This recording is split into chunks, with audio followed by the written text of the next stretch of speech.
Donovan Mitchell and the Knicks. And again, this question I just asked, does Donovan Mitchell make the New York Knicks Eastern Conference contenders? And why have the New York Knicks and the Utah Jazz not made a deal? And I think it is very simply because the Utah Jazz have not come off their spot when it comes to Donovan Mitchell, and they are asking for an extremely high bar. And when I say they, I mean Danny Ainge is asking for an extremely large return. And the latest that we heard over the weekend was that the Knicks and Jazz got clarity from the NBA at some point late last week on what assets were actually available for the Knicks to trade as far as draft picks go, and that is what triggered the trade is imminent. When in fact no trade was imminent at that point. It was simply a matter of clarification with the NBA as to what the Knicks were able to trade, and we find out that they are actually able to trade all 8 picks that they own.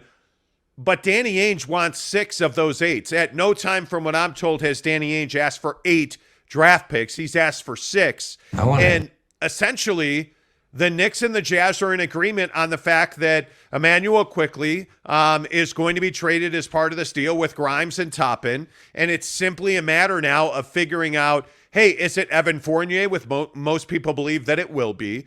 And how many picks? The Jazz want 6. The Knicks want to offer 4. And Jake, if I'm Danny Ainge, I'm not coming off of that ask. Yeah, why would you? I mean, this is what we've been saying for the last 2 weeks, I feel like. You know, if you're Danny Ainge and you're the Utah Jazz, why would you come off your asking price? You don't need to trade Donovan right now. You certainly, you don't have to trade Donovan Mitchell. And I think that a lot of people think that the Utah Jazz are desperate to trade Donovan Mitchell. They think because Donovan Mitchell's jersey was on the former players rack that the deal is done. They think that because somebody reported it on the radio that the deal is done. And what I'm telling you is that the deal's not done. What I'm telling you is that the deal is not close to being done because of the asking price and because of what how far apart they are. Danny wants to get 6 picks out of this. The Knicks don't want to give 6 picks. It's a classic, hey, I want this, you don't want to give me that situation. And if I'm Danny Ainge, if I'm the Utah Jazz, I'm not budging. Make the Knicks compromise. Make Leon compromise and sacrifice. Make them do what you want them to do. And I'm telling you, Danny Ainge is a wizard at this stuff. And I know that this conversation in Utah Jazz land is probably a little bit tired. If you're a Utah Jazz fan, there's probably some burnout talking about when the organization's going to trade your best player and Donovan Mitchell, a building block of an organization. But I just think, look, man, if you're going to come beating down our door about Donovan Mitchell, you damn well better be ready to give up most of your organization to do it. And I think the Knicks want a discount. And I agree with the strategy. You're not giving anybody a discount on Donovan Mitchell. I don't know that I like the word discount. And I don't think it's nitpicking. I actually think it's pretty significant. I think the Knicks and Leon Rose want to give up 4 picks. I think Danny Ainge wants 6 picks and pick swaps. I think that that's a crazy amount of compensation for a player of Donovan Mitchell's caliber. And that's not a slight to Don. That is not disrespecting Donovan Mitchell. Facts are facts. Donovan Mitchell, in my opinion, has not shown that he's worth 6 first-round picks. I think that's insanity. And if you're Leon Rose, I think the problem is you likely understand you need to make this deal. This deal really, in my opinion, would bring Knicks fans back to the Garden in droves. I mean, again, Donovan Mitchell, as we're well aware, is a Westchester County kid. This is a New Yorker through and through. His dad works for the Mets. This is everything that you want in a trade. Facts.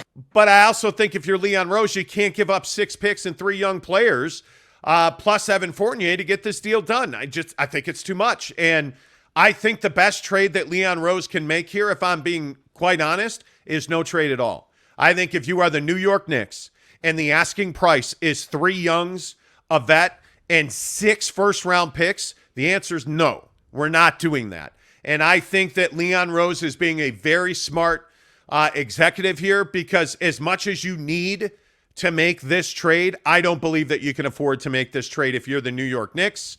And if you're Danny Ainge, I think you're handling this trade exactly right. You have no need to trade Donovan Mitchell. Regardless of what people tell you or rumors, Donovan Mitchell has never demanded a trade. He's not making it difficult. He's not making it uncomfortable. He's not talking about not showing up. Donovan Mitchell is doing everything the New York Knicks and the Utah Jazz need him to do, which is he's busting his ass to get better this offseason. There is no hurry to make this deal.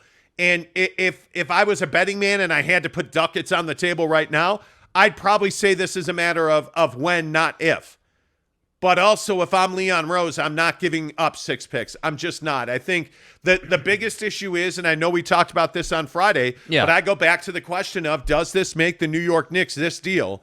If you give up Toppin, Grimes, Quickly, Fournier, and 6 first-round picks, are you an Eastern Conference contender? And I think, Jake, the answer is unequivocally, no, you are not. Yeah, I mean, I think it's tough. Like, I think that, you can't forget that you have Jalen Brunson. You can't forget that you have, and I know it's Julius Randle. There's drama. Like, it's Julius. I totally get it. That comes with some baggage. I'm with you.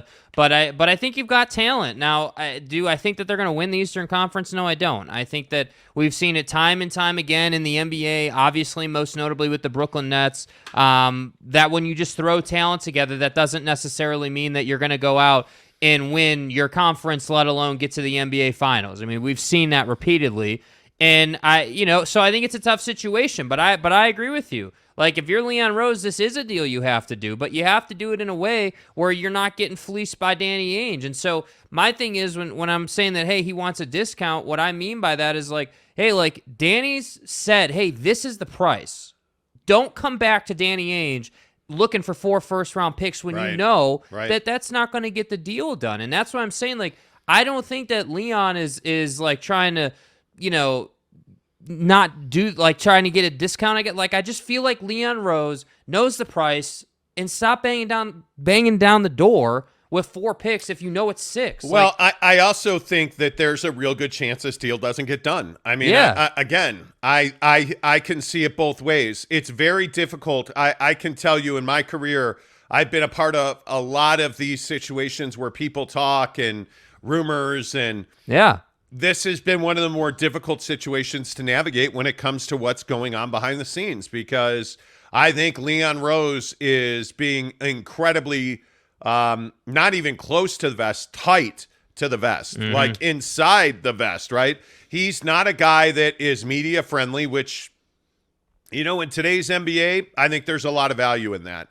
I think Leon Rose is a guy that is navigating this very well.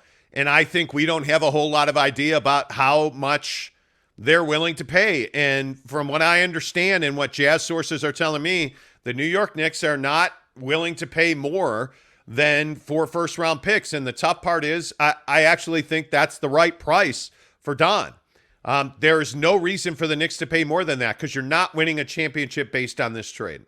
You have to have those other, 4 first-round picks. If you give up 4, you've still got 4 more.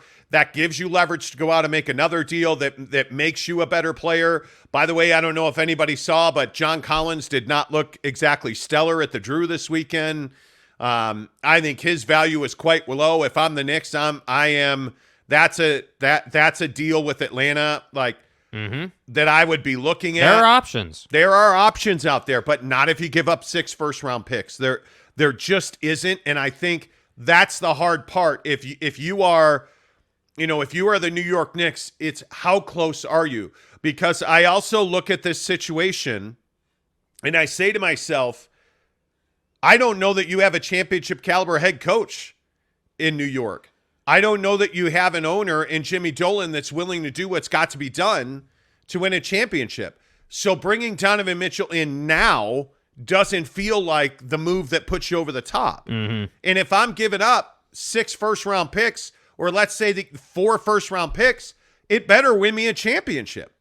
I mean, you understood this with the Minnesota Timberwolves Rudy Gobert deal. Yeah. I understood why they made that deal. I think most people understood why the Minnesota Timberwolves made that deal. They made that deal because they felt like that brought them closer to a championship. Yep. They made that deal because, in all likelihood, they are much closer to a championship than they were before Rudy Gobert was on that roster. Facts. I look at the West, and I know it's incredibly difficult to get out of the West, but Rudy Gobert makes it a lot more possible for the Minnesota Timberwolves to get out. Donovan Mitchell does not make it a lot more possible for the New York Knicks as they are currently constructed to get out of the East. I just don't see that.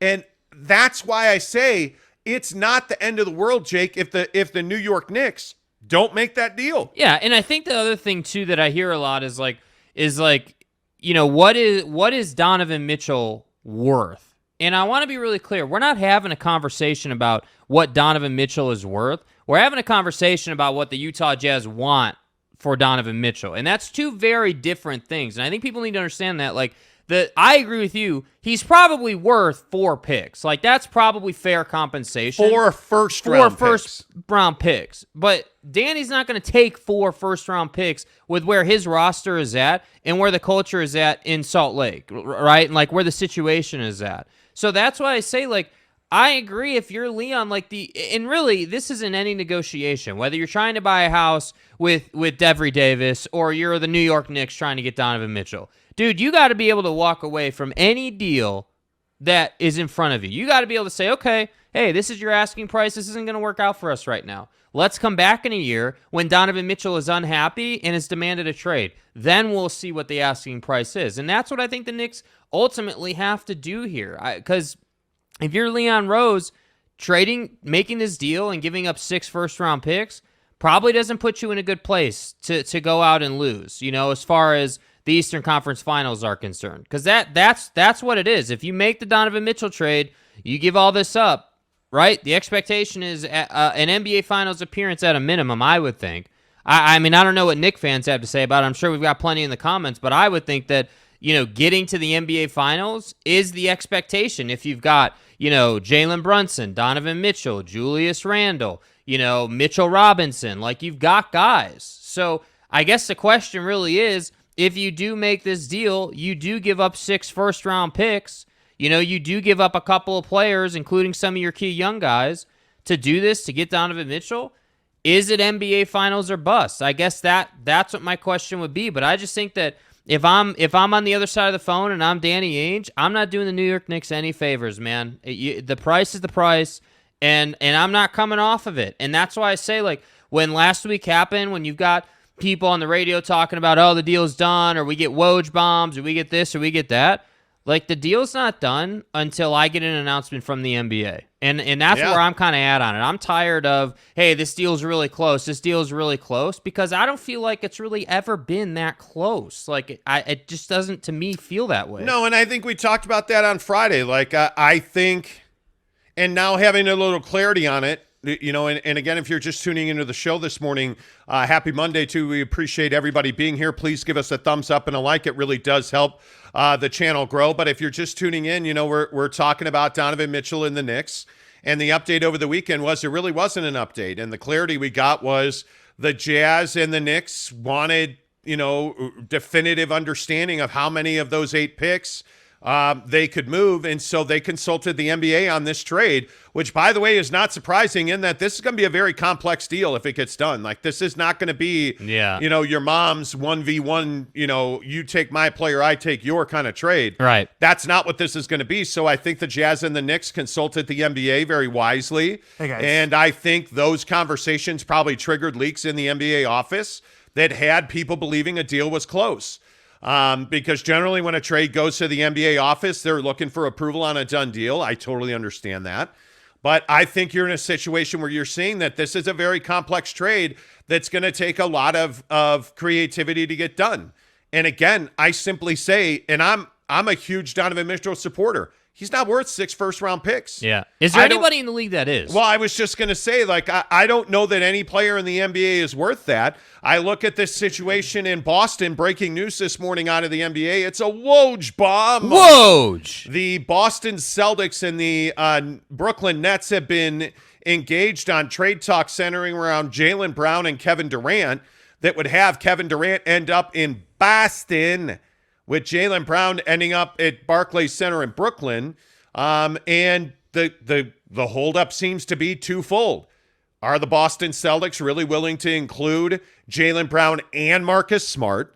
And how many first-round picks are the Celtics willing to include? And it looks like for Kevin Durant, who, by the way, is 33, not 25, like Donovan Mitchell, but a 33-year-old Kevin Durant with, fully, I think, 4 more years left on that deal or something like that? Yeah. You have a guy in Kevin Durant that is older, longer term, much more expensive player. What's that mean? He's getting fewer first-round picks.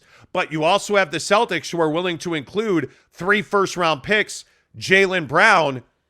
But is Marcus Smart really a guy that's a tipping point in a deal? And it would appear that it is, because according to Adrian Wojnarowski, the NBA insider at ESPN, he's saying that Boston does not want to include Marcus Smart in a Kevin Durant trade, and that Brooklyn is demanding that trade include Marcus Smart. Right. And the question I think you have to ask yourself, if you are Boston, is Marcus Smart really a guy that you're like, well, nope, that's where my line is. I'm not giving up Marcus Smart.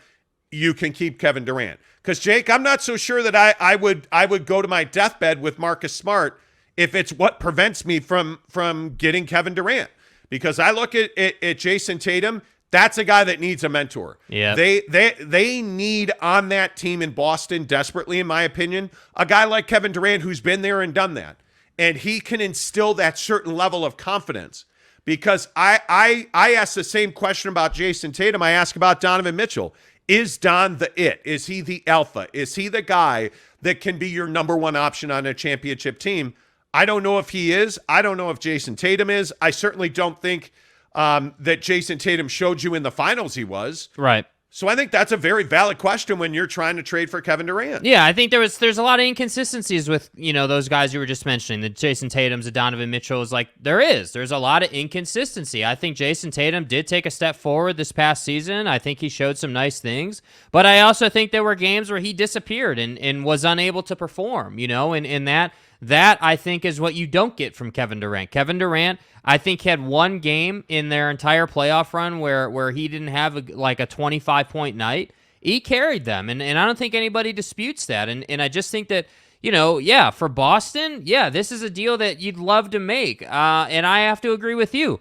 I would include Marcus Smart, because at the end of the day, what did the great God Almighty Marcus Smart do against Stephen Curry and Klay Thompson? Well, he didn't do that much, did he? It wasn't like Marcus Smart shut down Steph Curry, which is basically what he's marketed as. This guy who's a great defender, can cause a lot of problems. Ultimately, that didn't help you win a championship. And if I'm Boston, I think you have to be, unfortunately, kind of cold-blooded about this one. I do think you have to say, you know what? I believe that Kevin Durant and his offensive game is more valuable with where our team is at than Marcus Smart and his defensive game. Yeah. I think you have to say that. Totally agree. Let's get your comments in here on both Donovan Mitchell. Still no deal. Is Donovan Mitchell worth 6 first-round picks? Man, I would not make that deal if I'm the New York Knicks. And would you trade Marcus Smart and Jaylen Brown to get Kevin Durant? And I think I would. Yes, I would. I would. Yes, I would. In Boston, are you kidding me? Colton Bitten says, good morning, Monty. Let's go golfing. My treat. What's up, Colton? Jake R says, good morning. Justin Salas says, morning, fellas. New baby has me awake early today. Congratulations. A new listener to the show. Let's go. Justin Salas's new baby. Yeah, let's go. Justin, you know how they say, if you swaddle a baby in your bosoms while you're listening to classical music, it makes them a more intelligent, baby growing up? They say the same thing about listening to our show with your child. Deep in the bosoms, listening to the Monty Show, Rhodes Scholar. So, Let's go. And ranch dressing. Yeah, obviously. Ramses 10 says, good morning.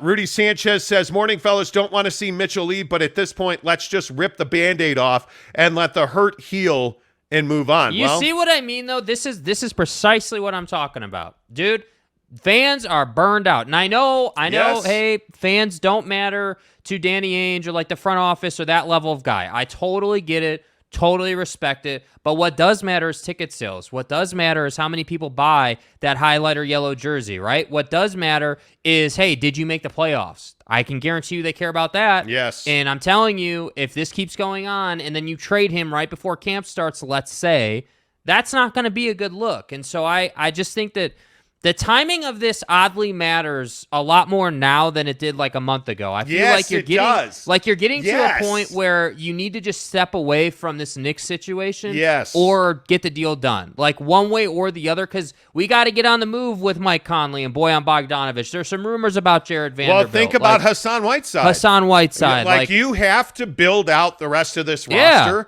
and this Nick trade clearly has been holding you up, I think, from doing that. Because I think you don't want the Donovan deal to go through after. Like, you're not going to make a Bojan trade until you make the Donovan deal. Yeah. Because you don't know what you have, and you don't know what value then you would need. Because if you make a Donovan trade and you get 6 first-round picks, doesn't your asking price for Bojan slightly change? Yes. I mean, I would think it would. Well, and I think the rest of the league is waiting on you too, by the way. Yeah. That should be said. Game Bucket Boy Z. What's up? Says the Jazz should bring Whiteside back. Yeah, I don't disagree with that. Kanai Johnson says the Monty Show is the only reason I look forward to Mondays now. Appreciate you, bro. KJ, good to see you, my friend. Ramsey's 10, Utah, New York, and Indiana are among the teams who have discussed deals with the Lakers involving Russell Westbrook and draft capital. Yeah, I saw Shams tweeted that out. I think Russell Westbrook, he's nothing more than a buyout for the Jazz. I mean, if you really look at that. Well, I think for any team, really. I mean, where's he going to go and be a contributor on the floor outside of L.A.? Like, I don't think anybody wants that right now. I thought Tim Bontemps' point on Get Up the other morning on ESPN, we watched Get Up in the background while we're getting ready to do the show, and Tim Bontemps from ESPN made a really good point. If Russell Westbrook gets bought out, does somebody else sign him? Are we looking at the last days of Russell Westbrook in the NBA? I'm not ready to go that far. But is there a lot of value in bringing Russell Westbrook in on a vet minimum after he gets bought out? I think so. Yeah. Well, I think he's got value from that standpoint. Sure. I think he has value. But the question for me is, what role does he take on your roster? You know, if you really think about it, he is a volume player. He needs the ball. Russell Westbrook, to be really effective, needs the ball in his hands a lot. Yeah. And so I think if you're a contender looking to get over the top, is Russell Westbrook a guy that has a real attractiveness? Is he a guy that you want and you're like, oh, well, we're one player away, we better go get Russell Westbrook? No. Nope. See, I agree with that. I don't think you are. I mean, if you're in Orlando and you need to sell tickets, you're probably more wanting to. But if you're Miami, if you're Boston, that doesn't make a lot of sense. About Washington. I mean, Washington's a place he played well. OKC's a place he played well. I mean, I could see those scenarios. But it doesn't make sense to go back to Houston now with what they have going on, the momentum they have. I don't think he does. Gabe Ledley, good morning to you. Is Monty really going to make us wait until Friday for the RSL show with Mrs. Monty and Tanner announcement? Gabe, we were trying to hold on to that as like it's all part of the plan. Like we were trying to hold on to that until Friday, and now you've spoiled the announcement. Unbelievable, Gabe. Gabe. Unbelievable, dude. Good Lord. Unbelievable. We do As have. you can see, there's not much hope for you left. Yeah, Friday we're going to drop some dynamite on the show. Like you need to be here Friday, and I'm not talking about like, you know, we've done game console giveaways in the past. No. We've done some things in the past. It's nothing like that. What we're announcing Friday will blow your mind, literally. Friday is going to be interesting. Friday at 8 Mountain Time, 8 a.m. Mountain Time. Yes. We will make a major announcement on the show. So don't miss that one. Steve Hambone, good morning to you. Teddy Wayman, what's up, Teddy? What's up, my guy? Teddy, good to see you. Karen Montemayor. What's up? Karen Montemayor on the show. My dark web sources close to Donovan Mitchell have confirmed that Mitchell and the Jazz have agreed to rob the Knicks of all their draft picks. Well, there you go. Infowars.com. There you go. Karen also says Mitchell will play poorly for the Knicks. Could give the Jazz better draft picks. Once Mitchell's contract ends, he'll sign with the Jazz to be surrounded by their newly acquired talent. Infowars.com. Okay. Don't let the aluminum foil hat chafe the earlobes, okay? Ishmael Beck Nielsen. what's up? IBN. No offense, Karen, but you're tripping. I think Donovan's reputation would be destroyed if that becomes the case. Don't take anything he says seriously. Or she. It could be a she. Sup, y'all? Greg Hawkins. Good morning. Now, So I'm at Harmon's at the new Mountain View Village Harmon's here By in the way, Harriman. Beautiful Harmon's. Just It have is. to say. But Mrs. Monty and I are meal prepping, and we're shopping for that, and we're looking at salad dressing, and I look over on the shelf, and you know that section on the shelf where you're like, only losers shop here? Right, yeah. It made me think of Greg Hawkins because, well, it was all blue cheese dressing. And, Come on, man. you know. Greg, dude, come on. We got to get you on the ranch train, man. At least compromise listen. with us and go with honey mustard. Come on. And look, if I got to fly to the Philippines to drown you in a vat of Ken's ranch dressing, I'll do it. I'm going to say this again. The blue cheese thing is in my head. I even tweeted that Greg Hawkins is living rent-free in my head. Yeah. When I think about, Greg, when I think about you at the grocery store, you're in my head. That like Y'all feel me? You're in my head, bro. You know what I'm saying? Tanner Plummer says, good morning, you filthy casuals. Good to see you, friend. Antha Man says, done deal, LMAO. No, not a done deal. But do you see what I mean? Do you see? But I really appreciate that comment, even though it's tongue-in-cheek. Like, I get it. I appreciate the comment. Hey, it's done. It's done. It's done. It's done. It's done. And now we're a week past it, and it's not done. It's not done. Nice, dude. How about Ultra Cowboy with that new cowboy lid? We're going to talk about those helmets in a minute. He says, I thought Danny was an assassin. Leon is not dumb. No, he's not. He's an assassin. Ultra Cowboy also says Leon Rose is schooling Danny Ainge. I see, but I don't buy that either.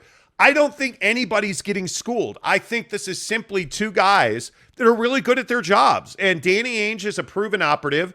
Leon Rose, frankly, is a new executive in the NBA that was a prolific agent that represented NBA talent who's now a general manager. And I think he's a guy that's kicking ass for the Knicks. Facts. Because in the past, guys like Isaiah Thomas would have got spun into a top. Yeah. And this deal would have been done, and you would have lost all 59,000 picks coming up. How the fuck else would you do You know, this like job? I'm saying?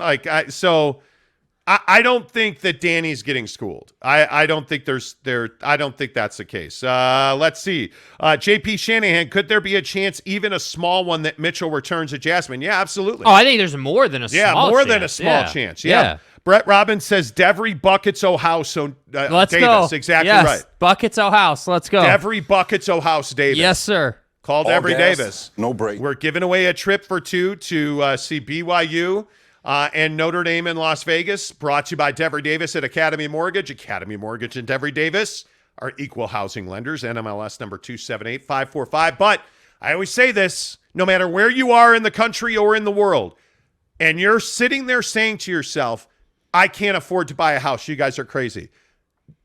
If you know the answers, you can't afford it, call Devery and have him confirm it. What do you have to lose? A 5-minute phone call that'll change your life? Because he's, by the way, Devery's amazing on the phone. That's one of the most entertaining conversations you'll have all of your life. Devery's a salt of the earth, wonderful human. Yep. But trust me when I say it, he's going to change your mind. You can afford to buy a house. You can afford that down payment. Call Devery Davis, Academy Mortgage today, 801-543-9666. 801-543-9666 for Devery Buckets O'House Davis. And the only other thing I'd say on that Love that. is when you think you can't do it, just remember, like, know what you don't know. You don't know what Devery Davis has at his disposal. You don't know the special programs that he might have. Like, I personally last year talked to Devery about a special fund that the state of Utah has for first-time homebuyers. I talked to him personally. He's my guy. Now, I wasn't able to do the deal at that time. However, I can tell you we're close on that now, and that's why I'm saying, like, just call the guy, talk to him, see what he has to say, because you never know how information from Devery could change your path. Do it. Let's see. The Blind Swordsman DS, with his name being on the former player rack, is damn disrespectful. I don't buy that at all. Can we stop with the former player rack? Like, do you really think the Jazz are going to be like, oh, yeah, put him on the former player rack? Dude, an intern printed out a piece of paper that said former player rack and taped it to the Don jerseys. Come on. Like, come on. What are we doing? I don't put any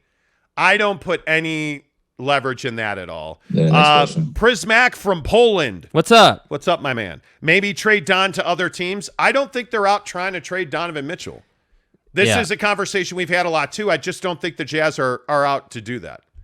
You know, I don't. Derek Gray says, good morning, Monty and Jake. What's up? Good morning. Ultra Cowboy. Knicks fans always show up to the Garden. Use the picks to move up in the draft next year. Well, next year's draft is massive. Yep. But I think the Garden has seen more empty seats the last 5 years, and there have been some dark days in the Garden. But it's still the Garden, and let's not sit here and say that the Garden isn't a special place, right? Like, I think that, yeah, it has seen some dark days. Yeah, it has gone through a downturn, but it's still the Garden, and you're still one player away from that place being lit on fire every single night. James Knight says, so if Don lands at the Knicks, it makes a mockery of his motivation for a championship. It's getting paid. Well, I mean, I think you're not wrong. I mean, if we're really saying if Donovan Mitchell wants to stick and stay with the thing where I want to win a championship and, okay, so trade me to the Knicks, I don't think Donovan's ever wavered on, I want to win a championship. All I care about is winning a championship. I don't think he's ever wavered on that. Yeah. But I think it's awfully difficult to turn down your hometown team. And to me, if he goes to the Knicks, I think it's completely understandable. I mean, if I could be a Chicago Cub, I would. Right. There's no doubt about that. Yes. Calm Islam Lee says, you guys still talking about a trade that's never going to happen. LMAO. Could be. Yeah, I mean, you could be right. Absolutely. Spencer Morgan, good morning to you, friend. He says, LOL, the former players rack thing is hilarious. Yeah. As if the manager of some Jersey stand is going to have the inside track on a trade. Oh, wait, is that who Monty's source is? Yeah, well, you caught me. Yeah, it's the manager at the team store. Damn. Yep, Spencer Morgan outed us. Damn. For sure. Ultra Cowboy, James Dolan gets a bad rap. Look what he has done with the Rangers. Well, that's hockey. He has been a terrible owner of the Knicks. Yeah. As a human being, as a manager, as an operator, as a he's been a terrible owner of the Knicks. There's no other way to put that. From Isaiah Thomas to Phil Jackson to whoever. I mean, he's been a terrible owner of the Knicks. I don't see any way to defend him. I really don't. Let's see. Dylan Rodriguez says, is Luka to blame for the Utah rebuild? No way, shape, or form. I don't think outside of going to the Western Conference Finals this past season, this would have been the case. They knew the Utah Jazz from a very, very early stage of Danny Ainge's time with the Jazz. They knew they were trading Rudy Gobert. I mean, we've been talking about this for a year. Yeah. They knew they were going to trade him. You don't pay a center who's an offensive liability 23% of your salary cap. Like, Rudy Gobert is a great player. He is a defensive stud. But he's making $41 million a year on average. And you're not going to win like that. Not in Utah. Like, yeah, I mean, that's huge money for a guy that was very limited and was able to be schemed off the floor in the playoffs by teams like the Clippers and the Dallas Mavericks, frankly. So, but that's why he's a great fit in Timberwolves land. Yes. Like, he's not asked to score. He's not asked to do anything but set screens and rebound, and that's what he's elite at. Yeah. Let's see. Julio Durango says, why you guys have a Jordan poster? Jazz fans shake my head. LOL, can you keep Mitchell not trading 6 picks? First of all, I'm born and raised in Chicago. I'm a huge Chicago Bulls fan. Yeah. And this is Bruce at the Bud plant. Our guy Bruce is the one who gave this to me, right? And it's a collector's item. It's one of the original Gatorade Be Like Mike posters. Yeah. And it is a spectacular piece. Like, it is. Yeah. I mean, it's one of my prized possessions. I like, it's not a shot at Jazz fans. Now, my license plate that says flu game. Yes. You know. We'll get to that a little later in the show. That's Don't worry. probably insensitive. You know. Let's see. My Holy King. Good morning, King. Says Kemba Walker never showed up in New York. He's from the Bronx. Not everyone wants to play where they're from. Truth. Yeah. I think Donovan Mitchell wants to play where he's from. But still, remember, Kemba had huge moments at the Garden in college, dude. Like, don't forget the dagger step back. Like, don't forget some of the things he did. So Yeah. I agree. He didn't show up as a Knick. I agree that he was a letdown and a disappointment. Totally agree. Yes. But I don't think because Kemba Walker didn't show up that we can say Donovan Mitchell's not going to show up.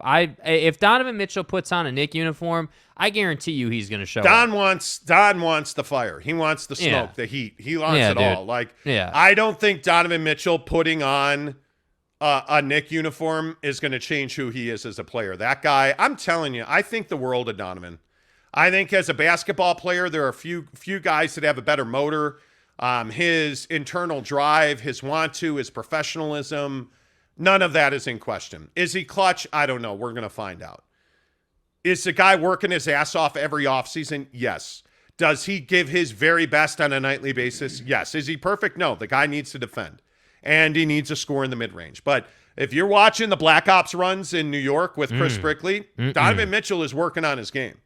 And I don't think there's any doubt about that. I believe in the guy.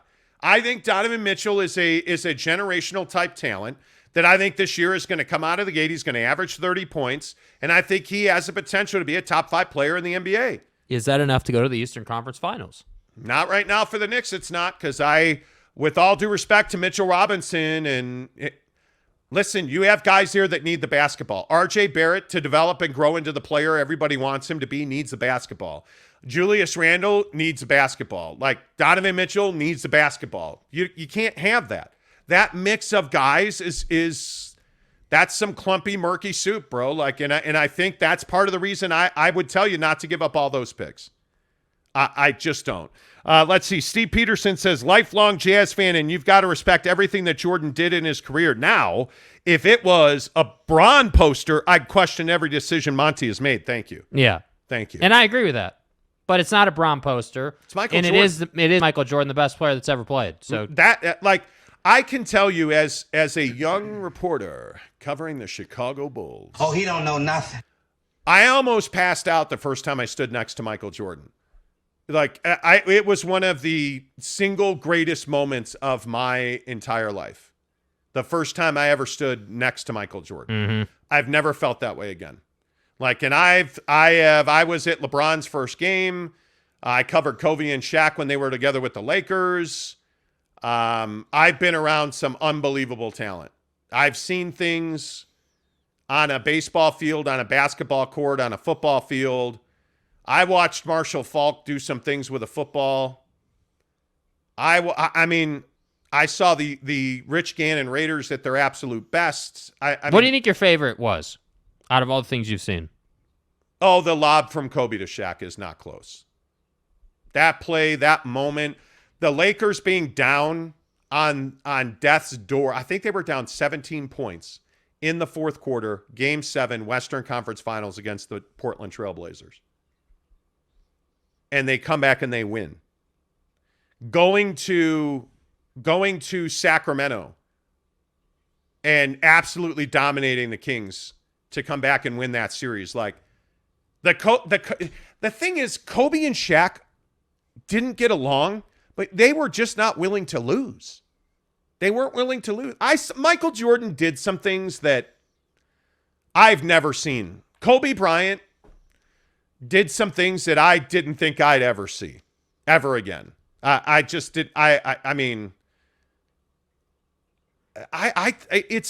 probably Michael Jordan. Like, just Michael Jordan has a buzz about him just standing up next to you. Like, you feel, there's only 2 guys I've ever felt that way about being close to. Deepak Chopra did an in-studio interview with me once that was unreal.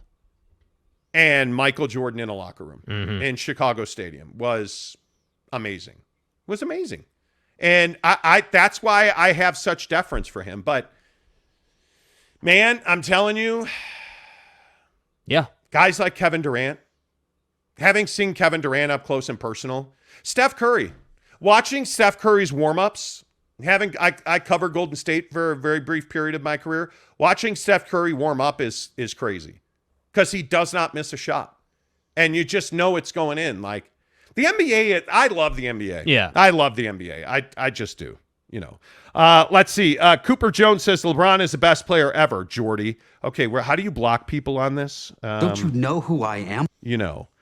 James Knight says, let's hope Brickley gets that loser limp out of Don's game. Loser limp. Why are you hating on Guy, man? Why are you hating on Buddy? I don't know. I don't. Let's see. Requan L says, who's giving Jalen's work to Luka? Who's giving Jalen's work to Luka? What do you mean? What does that mean? Dop Hop. Knicks fans want that trade. That's why they're always on Jazz podcast saying we deserve this trade on the cheap. Who else wants DM? Oh, Jazz better. No, Jazz might keep the 3-time All-Star. Like, I think Knicks fans are some of the most passionate fans in the NBA. I think they're some of the most educated fans in the NBA. They're no different than Jazz fans. No team should want to give up a jockstrap more than they have to make a deal. Yeah. Like Who does that? Yeah, giving up 6 picks is a disaster. It just is. I don't even know that there's a player worth 6 picks. Honest to God. John Conley says Phil Jackson cost the Knicks Don Succi. Okay. Brandon West says, do you think there will ever be another MJ? No. And there will never be another Shaq, another Kobe. Like, all these guys coming up are their own individual guys. There won't be another Bron. There won't be another Kevin Durant. No. There won't. I don't. That's just me. Hawkeye says, oh, stop it. Dolan's not the problem. I didn't say he was the problem. I said he's been the problem, and I think he's got to prove that he can win a championship as an owner. Yeah. Jeannie Buss has to prove she can win a championship. Ryan Smith has to prove he can win a championship as an owner. You do. And I think that's one of the more fascinating things about talking to Jazz fans and Knicks fans on the same show. Like, you just see how desperate fan bases are to win championships. So it'll be interesting. Yeah. Gobert messed up the market along with the T-Wolves front office. Greeny from LI says, yeah, I would agree with that. Yeah, but let's be very clear. Like, that's not Rudy's fault. Like, Rudy Gobert had nothing to do with the negotiations on his That's trade. a hundo P. That's a hundo P. The Timberwolves for paying that. Yeah. Like, that's why Danny would you pay Ainge that? asking for the right price and the Timberwolves caving and doing it. Are you serious? You made that trade? Like, that's one of those Herschel Walker get fired trades. Like, Oh, what a loser. yeah, like, what were you thinking? Like, dude. What an idiot. Dude, what are you? No. What are you doing, No, bro? man. Come No. on. Joshua Rodriguez says, Knicks fan here, Dolan doesn't have control of anything but paying the tax fees now. It's all Scott Perry. Well, yeah, and a lot of people have said that. But I think lot of the point people have said remains, listen, not that you're wrong, but I think the point remains that they got to prove they can win something. Like, I think I agree with the concept that you have enough talent now to be a playoff team for the next couple of seasons. No doubt about it. I think the problem is nobody knows if Donovan Mitchell can be the guy. That's correct. Nobody knows. That's Yep. the problem. I agree. NY Jazz fan says, besides Minnesota being a true East Coast contender, right. what are your other hot takes, Jake? Maybe not. Yeah, Maybe fuck I mean, yourself. Yeah, Jake's had some hot takes. Guy misspeaks one time and all of a sudden, He's a misspeaker. yeah. I would agree with that. A couple more. Brett Robbins says, trade Boyan and a few Wolves picks for Isaac. Nah, I'm fine. What do you guys make of this Kevin Durant story? Because I do want to get to that a little more in detail. I mean, this story, Adrian Wojnarowski. Woj bomb at like 3 a.m. Isn't it always? That Boston, the Celtics, are involved in Kevin Durant negotiations in a trade that surrounds Jaylen Brown. And Brooklyn wants Marcus Smart and at least 3 first-round picks. I'm doing that deal if I'm Boston, because Boston's got to get back to the finals. Boston's got to win a championship. And I think Kevin Durant puts the Boston Celtics at the top of the Eastern Conference. And if I'm the Celtics, I think I see that I have a very small window to win with this group of talent, because you're looking at a guy like Marcus Smart's not going to play at this level for a very long time. He's just not that guy. He's not that he doesn't have that body. He doesn't have, in my opinion, the ceiling to continue to improve. And as much as I think that Jason Tatum has a very high ceiling, you bring in Kevin Durant and automatically Jason Tatum's a better player. Right. I think you bring in Kevin Durant, and if you don't give up a guy like Grant Williams becomes a better player. Mm-hmm. You've got to find a way to get Kevin Durant on that team. And yeah, I would agree. It's not ideal to give up Marcus Smart, but are you telling me you can't win with KD if Marcus Smart's not there? I don't buy that for a second. Yeah. My feeling is, Jake, they got to make this deal in Boston. Yeah, and again, I think the conversation, if you're Boston, is, hey, what's more valuable to us? Is Kevin Durant's offensive ability and leadership and experience in the postseason more valuable than Marcus Smart's defensive ability and Marcus Smart's experience? And I'm here to tell you, yeah, I'm making that deal every day. Like, I think that's not even a conversation. I think that Kevin Durant's, still in his prime, in my opinion. Kevin Durant can still put you over the top and help you win a championship. And I think the other thing here is that Boston was the best defensive team in the league last year. Now, yes, Marcus Smart had a lot to do with that, but Marcus Smart is one man. It's not to say that Marcus Smart was your entire defense. So that's why I say I don't think it's a hefty price to pay to throw Marcus Smart in the deal to make it work. It's not a hefty price to pay to essentially guarantee an NBA Finals appearance. That's just what I think of that. Yeah, I agree with you. I think one of the things that people really struggle with is, what are you willing to give up? Like, I look back at the Jazz. Like, are you willing to trade, Don, Bogey, Conley, Jordan Clarkson? What are you willing to give up? What's your appetite for suckage in order to get back to the top? Because I don't think anybody believes that Kevin Durant's leaving Brooklyn to go lose. I mean, I don't see that. I mean, this is a guy that, for better or for worse, is a ring chaser, and I see everybody talking about that. But I think it's very interesting to see how this goes. I think it'll be interesting to see exactly how this trade works out. Ben Cinco, good morning to you. He says, lifelong fan from the Philippines here. Lifelong jazz fan from the Philippines. I've been listening to your show pretty much every day. Well, we appreciate you being here. Appreciate that. He says, the past few weeks now, glad to know there's at least 2 of us from this part of the world who are regular listeners to your show. Oh, man. Oh, there's more than 2 of you. Yeah, there's probably 6. There's a pretty good handful of people. Greg Hawkins listens to the show in the Philippines. I mean, Erich Tavera, there's a good bit of people that listen to the show. Yeah, Greg, exactly right. Greg Hawkins says there's 8 rotating listeners from the Philippines in the show pretty regularly. Yeah. Yeah. So, yeah, Ben, you're in good company. I mean, and thank you, Jordan Clarkson, because I know I've had a ton of people say, well, hey, man, I'm listening to your show because Jordan Clarkson. So we appreciate that. Ben Cinco, thanks for being here. George from the island says, history repeats itself. Durant left the Thunder to go to a team that beat him. Yeah, seriously. How crazy would that be if he leaves Brooklyn to go to Boston? Hey, listen, Kevin, you got to be okay with that. Kev? The Kevster, Cadizzle? you got to be okay with the fact that people are always going to regard you as a ring chaser. And part of me is like, hey, ring chasing's fine. And then another part of me is like, hey, dude, you never did it on your own. And LeBron did it. Michael did it. These guys, Kobe certainly, the best of the best, the greatest of all time guys you're trying to compete with at one point did it on their own. Yeah. I don't know. I think that Kevin Durant's legacy's on the line. Yeah. I mean, the drama's got to go away. The drama has to go away with him. You just can't keep doing it. Facts. He's too good of a player to keep wasting like that. Yeah. Diane A says, does Ainge want to begin the season with a new coach and all the trades of DM?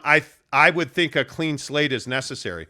Well, I think you're going to have a clean slate and Donovan Mitchell because every day that goes on, it becomes less likely they make a deal before training camp. And I think what you can't do is go into training camp and have this dark cloud hanging over you of when you're going to trade Dom. There needs to be, at some point, you either need to do the deal or you need to come out and definitively say, hey, Donovan Mitchell's here. We're not moving him. There needs to be, you got to hit the pause button publicly. Yeah, I agree. Tyler P says, I'm shocked the Nets turned down Jaylen Brown. I don't think they turned it down. I think they want Marcus Smart. Yeah. I think they do, and I would make it a huge price as well. Cooper says, KD is such a drama queen. His legacy has been tainted. See, that's where I'm at. Yeah. I do agree his legacy's been tainted, no doubt about it. Hoops Express, good morning to you. Should the Warriors trade for Kevin Durant? I don't think they should. I mean, you're too good now. And this is without Kuminga and Wiseman really playing a pivotal part of your championship. Yeah, what need do you have? Yeah. You just did it without him. And I think Steph Curry is starting to play his best basketball. I mean, Game 4 Steph. Incredible. And I think that's who he's going to be. Like, my feeling is that Steph Curry now is playing his best basketball ever. Yeah. So I don't think you need to trade for KD. I wouldn't do that. Brett Robbins says, now you just rebuilt your future. Now you're giving it all away to ring chase for one chip. Seriously. Exactly. Munir Aboria. If Utah retools by keeping Spida, what kind of trades should they do? Keep up the good work. Thank you. I think you have to trade Boyan. And you have to trade Conley. I would not, in my opinion, trade Jordan Clarkson. I just think every team needs a Jordan Clarkson. Yes. That's just my opinion. Well, and I think Pat Bev is the other guy you got to talk about. I mean, at some point, absolutely, that's a guy that you're going to flip. And to me, like, he feels like a guy you'd keep on the team and move him at the deadline. Like, let him do work for you. Let him energize the team. I think you'd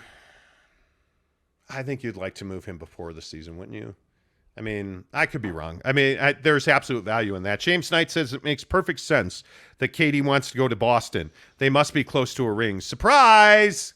Yeah. A lot of that. Hoops Express says, do you think the Warriors will trade Donovan Mitchell to the Warriors?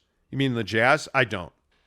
I think if they don't do the Nick trade, I think he's on the team till the deadline at the minimum. Yeah. Widescreen TV says, hot take, if KD is traded for Brown and Smart, Nets will do better than Boston next season. Ooh. I don't hate that. I don't hate that. Yeah, I mean, and that's the other thing you got to take into consideration. Obviously, these two play each other a ton, and I think this little cesspool of death that's happening in the Eastern Conference is a beautiful. Of death. Yeah, I mean, it's a beautiful thing to watch. I mean, first we get Harden going from Brooklyn to Philly, right? Now we're talking about where's Kevin going? Is Kevin now going to be a Boston Celtic, right? So these three guys are all going to play each other a bunch if Kevin stays in the Eastern Conference. So I just think it's a beautiful thing to watch. And the other thing I'd point out is notice we're not hearing any Kyrie talk anymore. No. And I think that's a sign that that there's a chance he'll be back. I think there's a good chance he'll be back, in fact, I would say. And I think that people want to see him prove that he can play more than 5 minutes a season for their team before they go giving him a bunch of money. Yep, don't disagree about that. Let's see. What does some dude says, did you say Kevin Durant leadership? LOL, well, he is a renowned locker room guy. Like, I mean, you can say a lot of things about him being a ring chaser, but I don't think there's any doubt that every locker room he's been in raved about him, whether that was Steph and Clay, Draymond, certainly. I mean, he is a guy that makes your locker room better. He is a phenomenal teammate. I don't think his support of Kyrie Irving is no better display of that. John Conley says, Celtics will do this deal, but will KD be happy with Tatum and playing in Boston? I think he will. Josh Lover, and I don't understand holding a grudge with those who ring chase. Neither do I. And like, this is a thing that I think is a real conversation. Yeah. Why wouldn't you ring chase? Why would you be loyal to, this is the Devin Booker conversation before Chris Paul. Like, why would you be loyal to a guy like Robert Sarver if you weren't winning rings? Mm-hmm. You wouldn't be. It's a Damian Lillard conversation. You wouldn't be. Yeah. I mean, the one team guys are so rare anymore. Book, Curry, Clay, Draymond have a chance to do that. But how many guys really have a chance to do that? John Morant? Nah, he'll play for another team. You think? Yeah. But look at Dame. Dame's likely not ever going to win a championship. Which I just don't understand why he would stay there the whole time. Like, I just don't get that. Yeah, which sucks. Like, it is. That's what's disappointing. I don't know, man.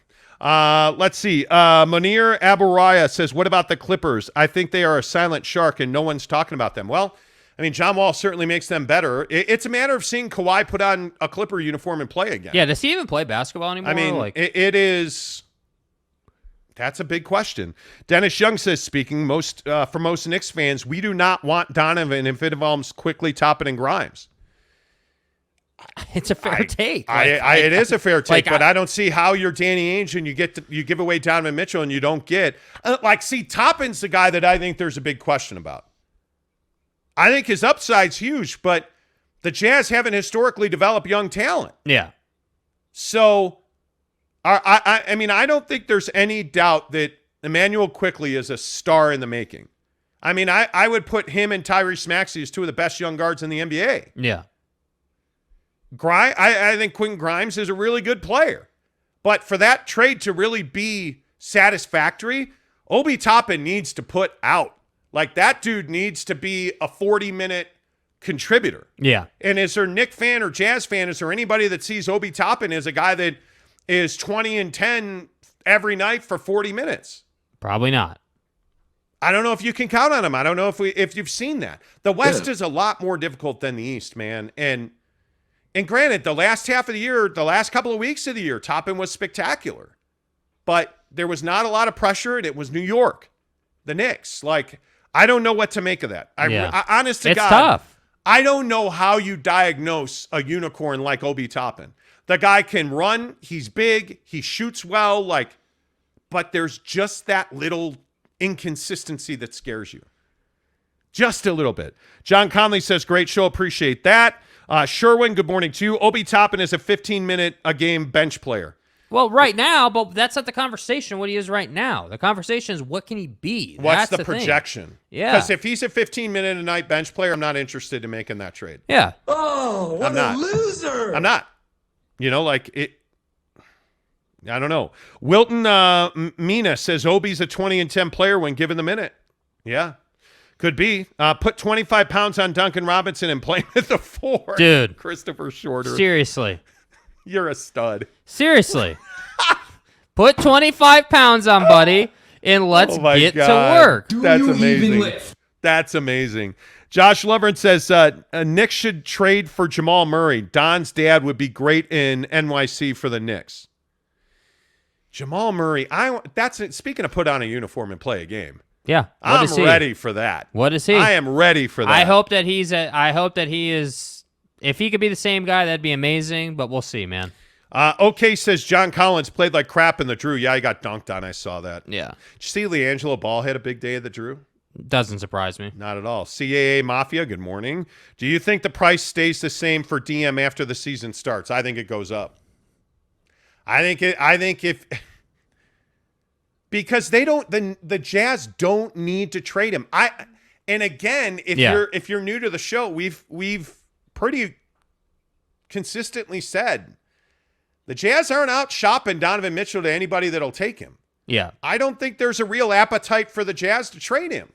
I think if you're going to give me 6 picks and 3 players, and I'm going to take that. So I say, what are we doing here, bro? Like, what are we doing here? Like, either and I'm not trying to be cold-blooded with Knick fans or with Leon or anything, but like, the asking price is the asking price. You can keep coming back and saying, hey, we're only willing to give up 4. Danny's going to keep pounding the door down and saying, hey, well, we're only taking 6. So what are we really doing here? And that's why I say, like when someone comes out and says, oh, well, the deal's done, and I'm getting this, and I'm getting that, and the deal's going to come out in hours. Like, no, it's not. No, it's not, because they're not close. They are not close. They haven't been close. Yeah. Like, it just doesn't add up to them being close on a deal. Yeah, I just don't think the Jazz necessarily want to trade Don. I think they're just getting a haul. They're getting a haul. Boy, the Obi Toppin debate is real. Andrew Koldejabubu. Andrew is AK. That's Andrew Koldejabubu. Koldziej. Koldejabubu. Okay. Obi scored 77 points in his last 2 games. Yeah, he did. I'm saying the guy's talented. He can work. Yeah, he did. I mean, it is. CAA Mafia. Cam Reddish has more upside than Obi. Oh, get the hell out of here with that. No. I'm not here for that. I think he does. I'm not here for that. I don't think he does. Nope. I think Cam Reddish is a really good defensive player. But it's either Cam Reddish or Evan Fournier. And if I'm the Jazz, I probably want Cam Reddish because I can use him long term. Evan Fournier is not a guy that, frankly, he's been around the block. You know what he is. You know who he is. Yeah, he's not a guy that you need on a team that's currently constructed the way they are. Yeah. I mean, I've got Evan Fournier and Bojan Bogdanovic. Listen, soft French player, we know what you are. Well, with all due respect, I know what you are, man. I would agree. Mike Phillips, Jazz are going to re-sign Hernan Gomez because Ryan Smith watched Hustle over the weekend and thought it was a documentary. Wow. Well said. Okay. Andrew AK says Obi scored. I already read that. Sorry. Your name is still AK. Antonio Ruiz, I'm not making the trade unless Julius is gone. I think Toppin will flourish in this Saw lineup as Brunson. It's the same lineup as Brunson. Yep. Julius Randle's this is a problem with the Knicks. Yeah. You got issues like in several different places. I like Julius Randle. The Lakers should have hung on to him. Anyway. Yeah. Sherwin. Cam Reddish can do a lot more than Obi Toppin. He can, but he hasn't. He has not, and he's been traded. He's been traded now, and I mean, Atlanta essentially gave up on him. Like Cam is a good defensive player. I just don't know that you ever count on him offensively. Yeah, he's got a lot of proving to do, man. I just think what I've seen from Obi Toppin tells me that Obi can really be a key contributor, someone who is, like someone that you can really work with and be in your starting five regularly that will contribute for you. Brett Robbins says Reddish is Buckets O'Neal at best. Yeah, I agree. You are what you are. I completely agree. Ooh. Steve Peterson says, fine. Let's just trade Don to Chicago for Ditka. Don't sass me, Burkus. Hey, Coach. Coach Ditka. I can't wait for football. I cannot wait for football. A couple more, then we got to move on. CAA Mafia. Cam Reddish is 6'8", multi-position defender. You need the next Brunson and Spida. You can have a 6'5" Grimes. Did we forget what Cam did in the playoffs when the Hawks went to the Eastern Conference Finals? He's not a bad player, but he's not the cherry on top of a deal either. Yeah. I want Obi Toppin's upside. At this point, I'm trading for upside. If I'm trading Donovan Mitchell and taking a bunch of youngs in return, I need the upside. Yes, correct. That's what I need. I need the upside. Let's see. Trey Yusuki says, do you think the New York Knicks make the playoffs? Yes. I do. Brett says, no, they get rid of Reddish because of Hunter. They got rid of Reddish because, Hunter's a stud for Atlanta. I just think Cam Reddish never got it going in Atlanta. And I'm not trying to hate on the guy, but he never put himself in a position where the Hawks were like, yeah, we got to keep this guy. Yeah, and you can't pay them all. I don't know. That's just me. Bottom line is, if I am the Knicks, no, I do not make this trade for six guys. Yeah. I don't. I just don't. All right. We are giving away a trip for two to see the BYU Cougars take on the Notre Dame Fighting Irish in Las Vegas at Allegiant Stadium coming up on October 8th. In the Shamrock Series, we're going to give you 2 tickets to the game, 2 nights in a hotel, and a $250 gas card to get you to Las Vegas to see Notre Dame and BYU in the Shamrock Series. It's all brought to you by our good friend Devry Davis at Academy Mortgage. 801-543-9666, NMLS number 278545. Devry Davis and Academy Mortgage are equal housing lenders. And when I tell you that you should go to Devry Davis, I know that because Devry Davis is my mortgage guy. When I have questions about my house or my mortgage, I call one guy. It's Devry Davis, 801-543-9666. And I call Devry because he's not a yes man. He's not a dollar signs guy. And the worst thing is when you're trying to make a decision in this real estate market, whether to sell your house, should I refi it? Because I'm telling you right now, please do not say the words HELOC to me. Do not say home equity line of credit because they're incredibly expensive right now. Are you out of your goddamn mind? But they do work for some. Are you a candidate for a home equity line of credit? Mm-hmm. I don't know, but Devry Davis does. Should you refi your house? I don't know, but Devry Davis does. Mm-hmm. Should you buy that house? Can you afford that house? Can you afford a down payment? I don't know, but Devry Davis does. And by the way, if you're the guy right now watching this show and you're sitting there saying to yourself, Mont, I'm a blue-collar guy. I don't have money for a down payment. How can I possibly buy a house?